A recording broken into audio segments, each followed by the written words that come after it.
adventure. So there's only one way to figure it all out. Unzip the archaeology. Make it naked.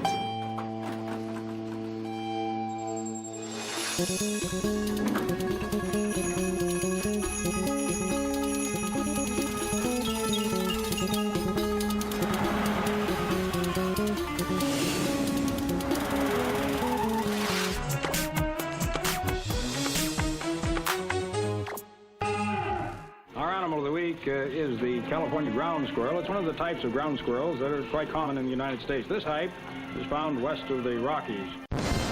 I said scrolls, not squirrels. This is a show about archaeology, not zoology. The Dead Sea, not the Red Sea. Dead Sea Scrolls, ancient writings on goatskin. Who wrote them? In 1947, a little Bedouin boy, a shepherd, took his sheep out for a little walkabout in the desert to find something to eat for the sheep. One of the sheep ran away from the flock and into a cave. The Bedouin boy wasn't in the mood of chasing the sheep inside the cave, so he picked up a stone and threw it into the cave. Suddenly he heard a crack. A pot broke. Not his mother's pot, but an ancient pot. And from it spilled scroll after scroll of ancient writings, arguably the greatest archaeological discovery ever made. 1,000 religious texts from the time of Jesus, Ben-Hur, Spartacus, significant to Jews and Christians alike. Scholars saw the writings as a window onto the early years of Christianity. The first archaeologist said the scrolls were written by an ancient and mysterious Jewish sect called the Essenes, who lived in a settlement near the Dead Sea known as Qumran. But some modern archaeologists say Essenes didn't live at Qumran. So what can archaeology tell us about who wrote the Dead Sea Scrolls? I'm heading to the Shrine of the Book, the museum built to house this treasure of holy fragments. This is the very Bible Jesus might have read. Genesis, Exodus, Leviticus, Numbers, and Deuteronomy. 1,000 years older than any Bible known to man. I met curator Adolfo Reutmann and asked him, what's so special about this ancient hide? So, what are the Dead Sea Scrolls all about? The fact that we have on display material written 2,000 years ago, in some cases hundreds of years before Jesus was born, is actually a real miracle in archaeology. It's a miracle. It's a miracle because for the first time we have original material written 2,000 years ago. People, through these documents, they come in touch with real people, not virtual people. And these people, they left messages that in many cases they're relevant also for us as modern human beings. So what were the messages, and who wrote them? Many of the texts were biblical, but some were strange documents that the archaeologists dubbed the War Scroll and the Damascus Document. These documents reveal that the Essenes followed a Messiah-like figure they called the Teacher of Righteousness, that they thought they were living the end of days, a time involving a monumental battle between bad and good, with the Essenes definitely on the good side. Here's what the texts say. The sons of light will attack the sons of darkness.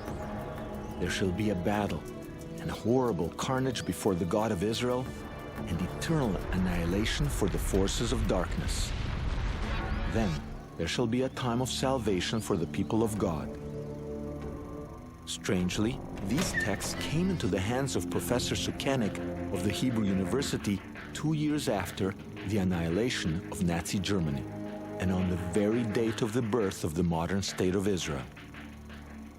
Now try to figure out what this guy, he thought, when actually he has in hand manuscript produced by Jews, and as he argued, hidden in caves on the eve of the destruction of Jerusalem 2,000 years ago, and they came back to the Jewish nation on the eve of the rebirth of the modern state of Israel.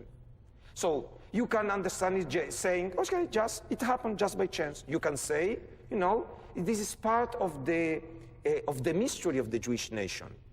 You can see it's not just a coincidence. Maybe it's plan of the divine plan. I have no answer, but it's a fact that people, they felt that there is a mysterious coincidence that you have original material produced by real Jews when exactly the same day when it was established the birth of the modern state of Israel. Pretty strange. I had to go to Qumran, where the scrolls were found, to see for myself. South of Jerusalem, 17 kilometers past En Gedi, across from the Dead Sea, is Qumran. This is Qumran. This is supposedly where the Essenes lived. According to the ancient writers like Josephus, Pliny, and Philo, the Essenes lived along the coast of the Dead Sea. Dead Sea is right over there. And archaeology discovered this seemingly monastic settlement. Some people say that was their scriptorium right there. That means where people sit around copying holy texts. How do they know they copied things, holy texts? Because they found the remains of a very long table, maybe it was a dining room, but there were inkwells there.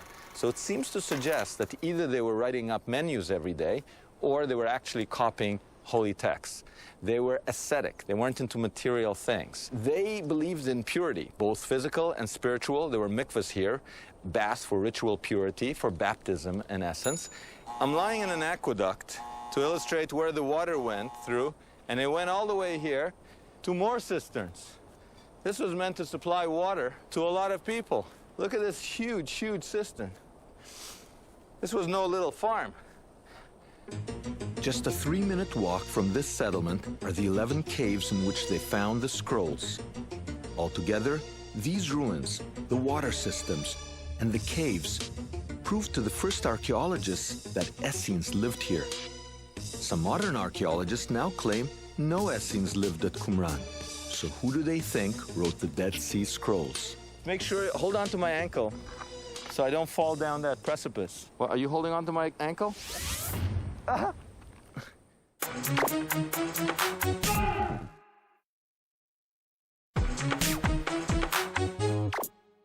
That's cave number 4, where the Dead Sea Scrolls were found. The greatest find of the 20th, maybe 21st century, the Dead Sea Scrolls. Thousands of scrolls, thousands and thousands of fragments, right there in that cave. Well, while talking to myself and the camera, I was approached by Israel Antiquities Authority archaeologist Yuval Peleg. I wasn't in trouble, he was my date. That's cave number 4, right? That's 5. That's 5. It looks just like 4. Yeah. No, I that's always true. get them mixed that's up. True. The original Bedouin kid went in there? No. Cave number 1, the cliffs. So I got the wrong cave. Yeah. Definitely the wrong cave. I almost fell down headfirst down that gully for the wrong cave? Yeah. According to Yuval Peleg, this was not the only thing I got wrong.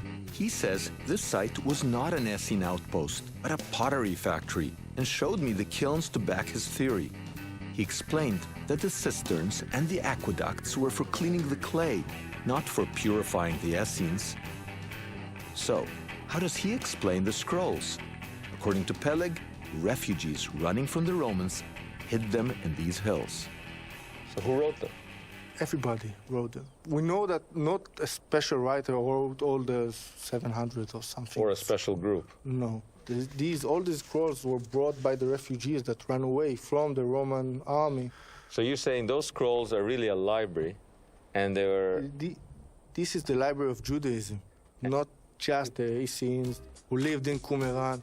According to Peleg, what they found here was the library of all Judaism, not just the Essenes. He then led me to cave number 4 to show me the final proof for his theory that this was a pottery factory, not an Essene commune. Since the caves were full of scroll fragments, archaeologists had assumed that the Essenes were burying damaged holy texts here. Not so, says Peleg. The damage was caused by animals, tearing apart texts hidden by refugees in an abandoned pottery factory. When archaeologists came here, they found fragments. Yeah, I think it's animals. You can see that there are lots of holes and... Yeah, animals that would have been right there, right?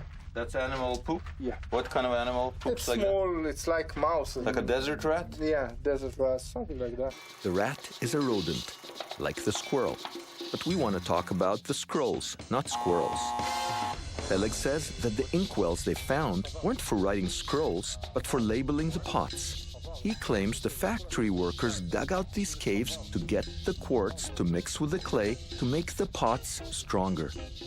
So, this cave wasn't a repository for holy books, but a quarry for pottery.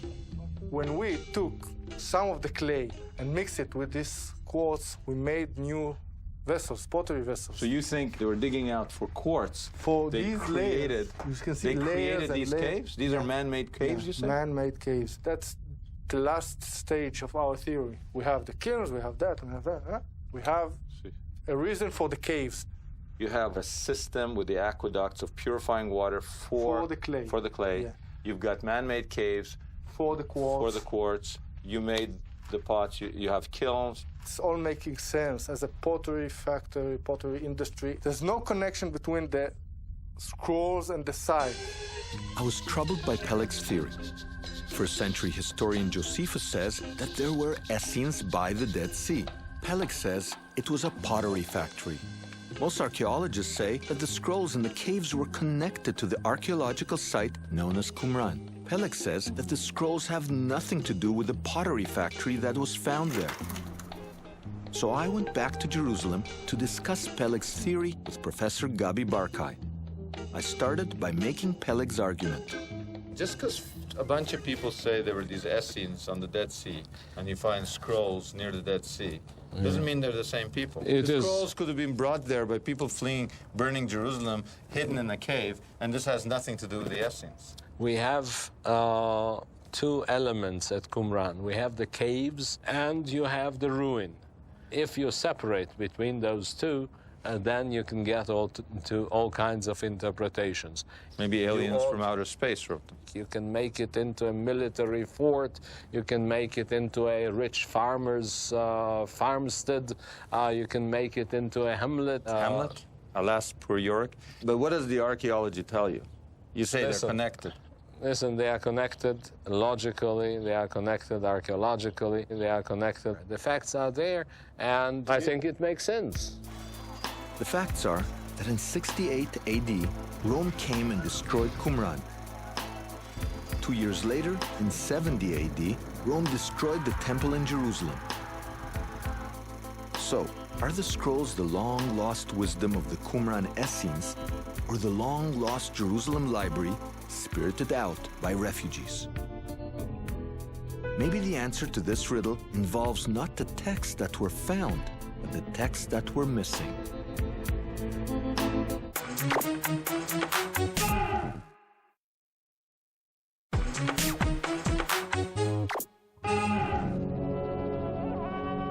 The Dead Sea Scrolls have been called the greatest archaeological find of all time. And yet, archaeologists can't agree who wrote them.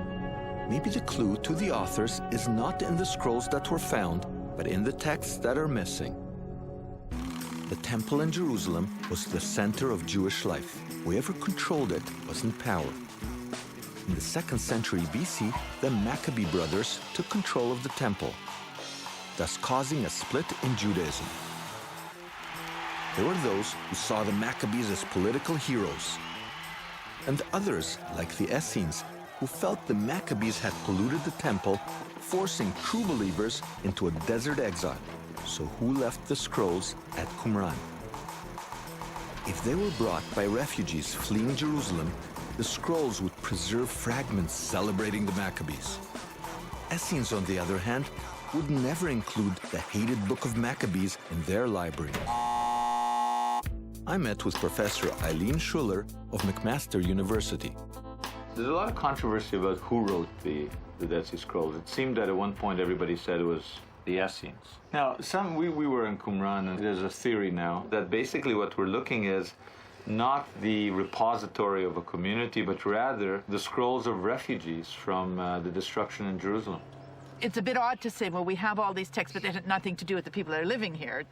And there's material that's not here. I mean, if we looked at what would you expect to find in the libraries of Jerusalem, you might expect to have a copy of the book of First Maccabees, whereas you don't have that at Qumran. You tend to have texts that are very critical of the temple and of the priesthood, whether things are being done correctly or not, and they basically don't think they are. So it seems that the Dead Sea Scrolls are not the long-lost Jerusalem library. Their authors ignored the Maccabees and predicted an apocalypse. But they were also an ascetic community, into detailed rules meant to sanctify everyday life.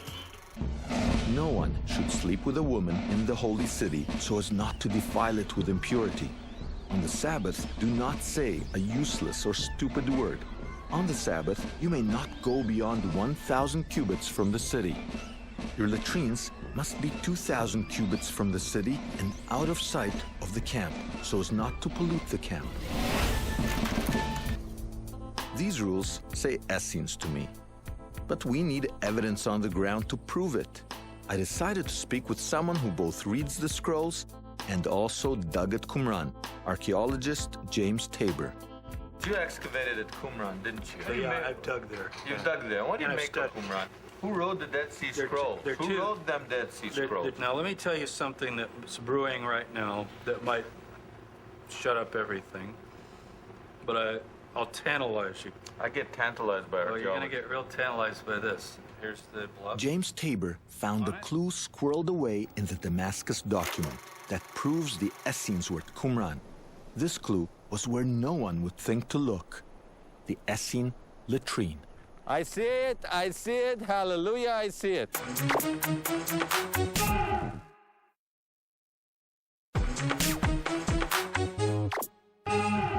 Professor Tabor's hunt for the latrines begins with Josephus.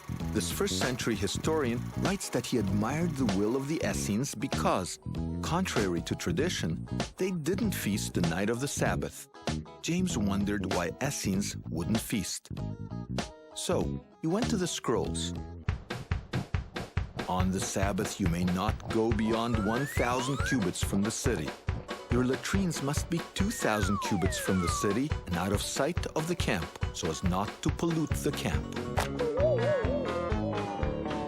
So on the Sabbath, you got a problem, because you can't go out, and yet, what if you have to go to the bathroom? But you're supposed to feast on Friday night. You're saying the scroll community had a theological problem. They had one commandment that said, don't go outside the perimeter, outside your house. Another commandment, don't put the toilet in one text it's 1,000, and one it's 2,000. So they got a problem. They got a problem. Josephus mentions this problem. Mentions the problem. And in admiration. In admiration that they're dealing with it by not eating much on Friday night. Yeah. You're saying, wait a minute, if it's the same people Josephus is talking about, and we should be able to, talking about. We should be able to find their toilets. So what do you do? It's this kind of archaeology that I admire. You know what I mean? But there's a clue. It says in the war scroll they're northwest of the camp. Oh, it's like they put them strategically where the wind wasn't blowing? I don't know why. Wind is blowing away. It just says northwest. Oh. They don't want to be downwind from the toilet. I stood at the pool. This is real archaeology. I stood at the pool on the northwest corner, and I shot a laser beam, 2,000 cubits due northwest. I get about, I'd say, 1,500 cubits. And terrible smell. I start looking around, and all of a sudden on the ground. No way. What do I see? I see stones set in an exact rectangular. It's a two-staller. Really? The doorway is away from the camp, and then it's got, like this. It's like a U. So are you going to call me the toilet hunter instead of the scroll hunter? The outhouse hunter. I hate my life. I was back at Qumran to find Essene latrines. Is it possible that some ancient plumbing will answer the question who wrote the Dead Sea Scrolls? I called Professor Tabor, chair of the Department of Religious Studies in North Carolina at Charlotte, to talk me through the directions. One sec, I should walk that way? Okay, I'm starting to walk. I'm starting to walk towards the rock cliff. I'm walking. It's a ways. That's the point, right? Who would have thought that the secrets of the Dead Sea Scrolls would have been solved by a latrine? Okay, but just tell me this. On the left side of the outcropping, I'll see a bath, and then what will I see? A path, and then what will I see? It'll lead to what? Okay, I'll call you back. Goodbye. Come on, guys. Naked archaeology can figure out ancient mysteries with ancient poop. It's true. Do you see a path? Is that a path? I think we took a shortcut I think that's the path. I'm out of breath. Totally out of breath. I'll tell you one thing. I couldn't have been an Essene. Couldn't have held it in so long.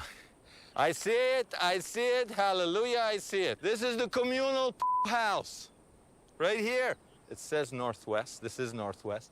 And hey, right there, there's a natural outcropping which would hide you from the camp. You can't see the camp can't see you. So this is kind of the ancient version of a stall. I see it, it's actually separated. I'll walk there.